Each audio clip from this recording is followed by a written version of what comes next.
Good morning everyone, good morning, welcome है आज के सेशन में आप सभी का। मैं डॉक्टर संजय अत्री स्वागत करते हैं। और यूजीसी बड़े लंबे समय के बाद बच्चों आपके लिए कुछ खुशी लेके आई है। हालांकि बहुत ज़्यादा इन्होंने परेशान किया, एक तरह से कहिए तो टॉर्चर किया। ठीक है, दो बार इन्होंने एग्ज़ाम लिया, फिर भी उसमें गलतियों की संभावना बनी रही। ठीक है, और आपने देखा होगा अगस्त में जो इन्होंने एग्ज़ाम लिया उसमें भी इन्होंने बहुत सारी मिस्टेक्स किया। बच्चों ने बड़ी लड़ाई लड़ा। ठीक है, कमीशन को उसके लिए बहुत सारे रिफॉर्म करने पड़े, लेकिन फिर भी इन्होंने एक लंबे समय के बाद अभी इन्होंने फाइनल आंसर की आपके आज के फेस्टिवल पर बच्चों इन्होंने जारी कर दिया है। अब आप इस उधेड़ बुन में हैं कि जो इन्होंने फाइनल आंसर की इशू किया है, अब रिजल्ट कब। ठीक है, तो इन्हीं सारे मुद्दों पे हम लोग बात करेंगे। तो यहाँ पे आप देख सकते हैं कि जो आपका जो आंसर की इशू हुआ है, तो वो आंसर की मैंने एक सेशन में मैंने डिस्कस कर ही दिया है। इसमें फाइनली आपके आंसर की ऑफिशियल आंसर की कमीशन ने इशू कर दिया है। तो आप वेबसाइट पे जाके, यूजीसी की वेबसाइट पे जाके आप अपनी आंसर की को मैच करा सकते हैं। ठीक है, अब मैच तो आंसर की करा लीजिए, बट आपका जो अभी क्या होने वाला है हम उसके संदर्भ में बात करें। ठीक है, तो 2-3 मुद्दों पे डिस्कस करेंगे आज के सेशन में। पहला तो ये कि किन बच्चों का परसेंटाइल निकाला जाता है। ठीक है, और किस मीटिंग या किस शिफ्ट के बच्चों के लिए परसेंटाइल देखना होता है, या किन के लिए परसेंटाइल जरूरी होता है। ठीक है, तो दूसरा बात करेंगे रिजल्ट का। और तीसरा जो है, बहुत सारे बच्चे इस बात को लेके कंफ्यूजन में होते हैं कि ड्रॉप क्वेश्चन और बोनस दोनों एक है, सेम है। ठीक है, तो उस डाउट को, उस कंफ्यूजन को भी दूर करेंगे कि ड्रॉप क्वेश्चन और बोनस दोनों एक नहीं है, क्या डिफरेंसेस हैं दोनों में, उसको भी हम लोग डिस्कस करेंगे। देखिए, परसेंटाइल की अगर हम बात करें कि परसेंटाइल, फर्स्ट ऑफ ऑल आप ये समझ लीजिए कि परसेंटाइल उन बच्चों के लिए होता है एनटी एग्जाम, यूजीसी एग्जाम में, जो सेकंड शिफ्ट के स्टूडेंट होते हैं। जैसे आप इतिहास देखें तो इतिहास दोनों शिफ्ट में हुआ है, बट फर्स्ट शिफ्ट के बच्चों के लिए परसेंटाइल नहीं है। ठीक है, सेकंड शिफ्ट के बच्चों के लिए परसेंटाइल है। ठीक है, और सेकंड शिफ्ट में जितने भी सब्जेक्ट के एग्जाम हुए होंगे, बहुत सारे सब्जेक्ट हैं जिनका दोनों शिफ्ट में एग्जाम है। ठीक है, तो जो भी सेकंड शिफ्ट में एग्जाम में शामिल हुआ है उसके लिए परसेंटाइल मायने रखता है। परसेंटाइल निकालता कैसे है कमीशन, उसको मैं थोड़ा सा ब्रीफ कर देता हूं कि मान लीजिए सेकंड शिफ्ट में सपोज करिए कि 2000 स्टूडेंट क्या हुआ, शामिल हुआ है। ठीक है, तो 2000 स्टूडेंट में, ठीक है, अब इसमें से भाई 40% के एबव के स्टूडेंट को कंसीडर किया जाता है। अब इसमें से जो सबसे ऊपर के जो होंगे, ठीक है भाई, आपको पता है ऊपर के जो 6 तक होते हैं उनको लिया जाता है। तो ऊपर से जो है, मान लीजिए इस 2000 में कुछ माने 40% बच्चों को अलग कर लिया गया। ठीक है, 40% बच्चों में से जो सबसे मैक्सिमम मार्क्स लाने वाला होगा, जैसे मान लीजिए कोई स्टूडेंट 220 मार्क्स लाया है जो मैक्सिमम है। ठीक है, यानी सपोज करिए कि सेकंड शिफ्ट के इतिहास में, ठीक है, जितने भी स्टूडेंट अपीयर हुए उनमें से तो पहले जो है ऊपर से 40% लोगों को बाहर कर लिया गया। भाई इन्हीं को हम कंसीडर करेंगे नेट जेआरएफ के तौर पर। ठीक है, फिर उस 40% में जो मैक्सिमम मार्क्स लाया है, सपोज करिए कोई स्टूडेंट एक्स है। ठीक है, और स्टूडेंट एक्स ने टोटल जो मार्क्स लाया वो 220 है। सपोज करिए 220 मार्क्स उसने प्राप्त किया, कितने में, आउट ऑफ 300 में। ठीक है, आउट ऑफ 300। तो आपको पता है कि भाई 2 पेपर होते हैं, 2 पेपर में एक 100 क्वेश्चन का, दूसरा जो है आपका एक 100 मार्क्स का, दूसरा जो है आपका 200 मार्क्स का। तो ओवरऑल जो है आपका 300 मार्क्स है। दैट मीन्स कि 100%, अगर परसेंटाइल की बात की जाए तो 100% बराबर 300 मार्क्स के।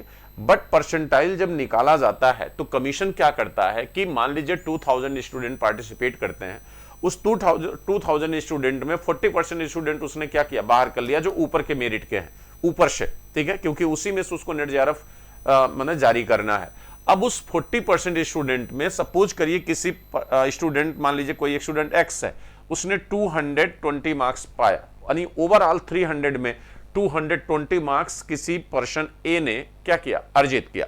अब इसी 220 मार्क्स को हम 100% मान लेंगे। ठीक है, समझ गए नहीं, और इसी को बेस बनाकर परसेंटाइल निकाला जाता है। यानी जो सबसे मैक्सिमम मार्क्स लाने वाला स्टूडेंट होगा उसके मार्क्स को 100% मान लिया जाएगा, और यहां से उसके नीचे के 6% तक जो है 6% तक बच्चों जेआरएफ अनाउंस कर दिया जाएगा और बाकी को नेट अनाउंस कर दिया जाएगा। ठीक है, तो इस तरह परसेंटाइल निकाला जाता है। आप लोग पता है भाई, पिछले अगर आप परसेंटाइल मेरिट अगर देखनी हो तो आप पिछले जो रिजल्ट आए हुए हैं 2023-22 के, उनको जाके आप देख सकते हैं। उससे अनुमान आप लगा सकते हैं कि कितने परसेंटाइल तक जेआरएफ और कितने परसेंटाइल तक नेट होने के चांसेज हैं। ठीक है, अब हम आते हैं कि भाई ड्रॉप क्वेश्चन और बोनस क्वेश्चन क्या है। तो ड्रॉप क्वेश्चन और बोनस क्वेश्चन में इस बार आपको आप आंसर की में देखेंगे तो उसमें ड्रॉप में ई उसने डी कंसीडर किया हुआ है। ठीक है, तो अब आपको ये पता है कि जो ड्रॉप क्वेश्चन है, ठीक है, तो ड्रॉप क्वेश्चन और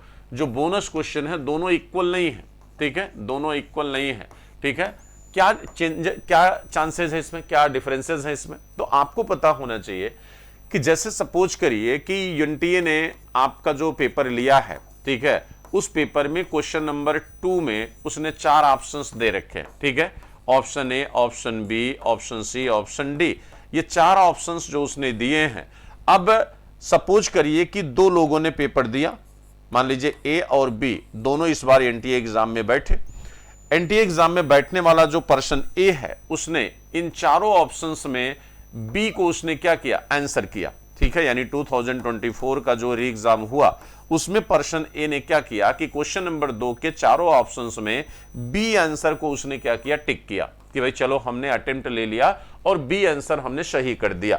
लेकिन पर्सन बी ने क्या किया, उसने इसे छोड़ दिया, उसने कोई अटेम्प्ट नहीं लिया, यानी क्वेश्चन नंबर 2 को उसने अटेम्प्ट ही नहीं किया। उसने देखा कि भाई उसे पता ही नहीं था, उसे आंसर आ नहीं रहा था, तो उसने अटेम्प्ट नहीं लिया। ठीक है, अब क्या हुआ कि अब जब कमीशन ने आपकी ऑफिशियल आंसर की उसने इशू की, तो ऑफिशियल आंसर की में आपने देखा कि जो ऑफिशियल आंसर की में क्वेश्चन नंबर 2 का जो ऑप्शन बी आपने करेक्ट किया था, ठीक है, आप कमीशन ने देखा कि ये चारों ऑप्शंस गलत हैं, यानी ए भी गलत है, बी भी गलत है, सी भी गलत है और डी भी गलत है।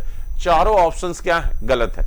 तो चारों ऑप्शन गलत हैं, तो आपने क्या किया कि चारों ऑप्शन गलत होने की वजह से कमीशन ने इसे ड्रॉप क्वेश्चन अनाउंस कर दिया। ठीक है, कि that question is the drop question. ठीक है, अब ड्रॉप क्वेश्चन होने की वजह से कमीशन क्या करेगा कि ऐसे जितने भी पर्सन जिन्होंने इसे अटेम्प्ट किया था, ठीक है, अब सपोज करिए कि ए ने इसे अटेम्प्ट किया था बी को, तो बी ने जब अपनी आंसर की से मिलाया था, ठीक है, तो उसने देखा था कि बी गलत है, तो वो मान के चल रहा था कि नहीं मेरा तो 2 मार्क्स गया।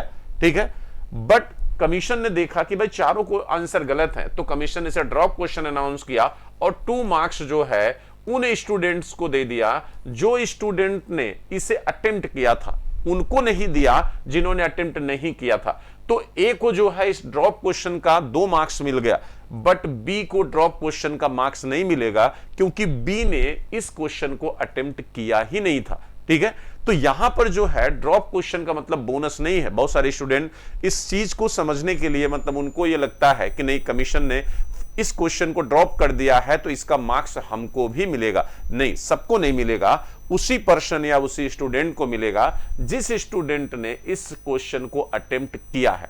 तो दोनों बोनस और ड्रॉप क्वेश्चन दोनों इक्वल नहीं है। बोनस जो होता है, बोनस क्या है, बोनस ये आल के लिए होता, सभी के लिए।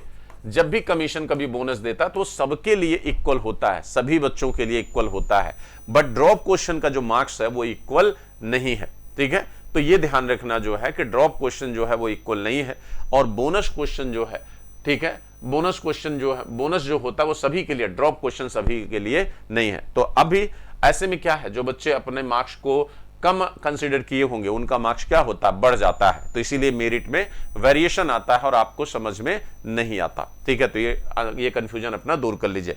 नंबर 3 तीसरी चीज है कि अभी रिजल्ट कब, तो रिजल्ट को लेके जो है आप में काफी जो है बच्चों उत्सुकता भी होगी, फेस्टिवल भी है। अब इन्होंने क्या किया, आंसर की इन्होंने ऑफिशियल आंसर की अनाउंस तो कर दिया। ठीक है, ऑफिशियल आंसर की अनाउंस करने के बाद अब आपके पास ये मौका है कि आपके मन में होगा कि भाई आज रात में ही आ सकता है। ठीक है, और ये ज्यादा प्रोबेबिलिटी इस बात की है कि आज रात को ही एनटीए आपके रिजल्ट को अनाउंस कर दे।